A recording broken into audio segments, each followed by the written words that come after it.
Hello dear teachers and parents, നമ്മുടെ കുട്ടികളുടെ ഇംഗ്ലീഷിലെ ഫൗണ്ടേഷൻ സ്ട്രോങ് ആക്കിയിട്ട് കുട്ടികൾക്ക് സ്വന്തമായിട്ട് ഇംഗ്ലീഷ് സംസാരിക്കാൻ, സ്വന്തമായിട്ട് ഇംഗ്ലീഷ് എഴുതാൻ, സ്വന്തമായിട്ട് അടിപൊളി സെൻറ്റൻസ് ഗ്രാമർ മിസ്റ്റേക്ക് ഇല്ലാതെ ക്രിയേറ്റ് ചെയ്യാനൊക്കെ ഹെൽപ്പ് ചെയ്യുന്ന ഒരു കിടിലം പുസ്തകമാണ് സ്റ്റെപ്പ് അപ്പ് ഇംഗ്ലീഷ്. നമ്മുടെ പുസ്തകം ഇതിൽ മാക്സിമം നമ്മൾ 3 ലെവലുകളാക്കി തിരിച്ചിട്ടുണ്ട്. First one is full of vocabulary, just basic ആയിട്ട് 1 to 100 ലെറ്റേഴ്സ് മുതൽ എല്ലാ മേഖലയിലും കുട്ടിക്ക് അറിഞ്ഞിരിക്കുന്ന മാക്സിമം വൊക്കാബുലറീസ് ഇതിൽ ആഡ് ചെയ്തിട്ടുണ്ട്.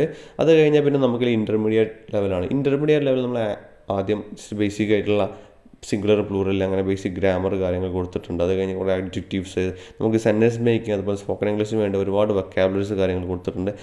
അതിൻ്റെ കൂടെ തന്നെ നമ്മൾ ബേസിക്കായിട്ട് നമ്മൾ കൊടുക്കുന്ന വെർബിൻ്റെ V1 V2 and future forms, അതുപോലെ തന്നെ അതിൽ സെൻറ്റൻസ് മേക്കിംഗ് ഐഡിയ, അതിൽ ഒരുപാട് സെൻറ്റൻസ് മേക്കിംഗ് എക്സാമ്പിൾസ് ഒക്കെ കാര്യങ്ങൾ കൊടുത്തിട്ടുണ്ട്. അത് കഴിഞ്ഞാൽ പിന്നെ നമുക്ക് ഏറ്റവും ഇമ്പോർട്ടൻറ്റ് നമ്മൾ അഡ്വാൻസ്ഡ് ലെവൽ ബേസിക് ആയിട്ടുള്ള നമ്മളെ ഓക്സിലറി വെബ്സായ is, are, was, were, do, does, did, has, have, can, would, will, would, shall, should, may, might, used to, ഇവയുടെ sentence making, question making, negative sentence making, negative question making തുടങ്ങിയ കാര്യങ്ങളെല്ലാം add ചെയ്തിട്ടുണ്ട്. ഇതോടുകൂടി ഒരു കുട്ടിക്ക് എങ്ങനെയായാലും English സ്വന്തമായിട്ട് എഴുതാൻ കഴിയും എന്നുള്ള കാര്യം തീർച്ചയാണ്.